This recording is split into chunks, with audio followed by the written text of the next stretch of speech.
Hello and welcome. Today we're going to discuss the rent deposit. So you've looked around, you've found an apartment that you like or a home that you like, and you've come to an agreement with the landlord or management company, and now you have to make that deposit. You have to pay that deposit first and last month's rent. Now this normally amounts to quite a bit of money, and it's natural to get nervous about paying that sum of money to someone you don't actually know, you've never met before. So in this video, I'm going to discuss your payment options. So let's start with cash. Now, cash is the easiest and most convenient, and everybody takes cash, but it's hard to track. So once you've paid that cash, and you may get a receipt, you may get a written receipt, but it's hard to track. So if there's a problem later on, and I will tell you that most of the scams, not saying that this is what's going to happen to you, but most of the scams, it's been cash transactions, and people have lost their money. The second one is electronic transfer. Let me just explain what that is for those of you who are not familiar. Electronic transfers in Canada, or e-transfers is another name for it, is where money moves from your account to somebody else's account. However, how it works is you go into your account and you set that person up as a recipient, and you send an email, you enter the amount in your account. This is all done online. Enter the amount in your account and send it to their email. Now, when they get it at their end, they can then deposit the amount into any account they choose. One thing to bear in mind, it's not as simple as just sending it to them. You have to provide, in addition, a password. Now that password is when they log into their account, to whichever account they're going to deposit the money, that password has to be entered in order for them to be able to receive the funds. What I would advise is when you're doing a transaction, an e-transfer transaction, send the transaction itself by email, but send the password by text message to their phone. So the two are never together. Now you can recall a electronic transfer if it hasn't yet been cashed. Now, as we all know, with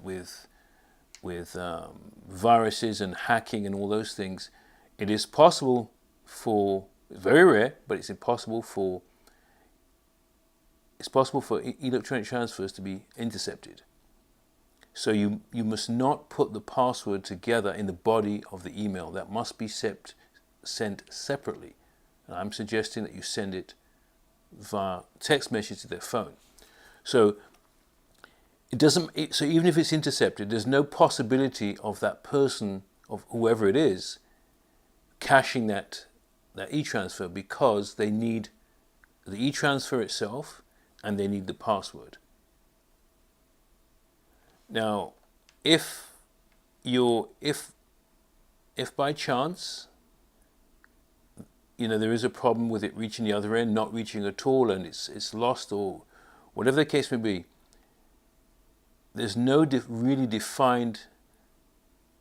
no defined procedure, or should I say, bank policy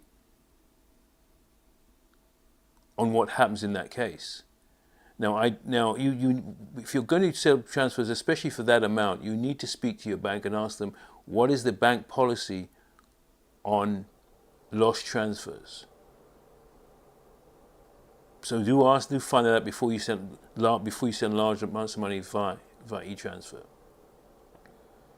And it's also important to have the recipient, so the landlord, the management company, send to you, not write it down, type it and send it to you via email or text message. So you have the spelling that they've provided, whether their name or their company name.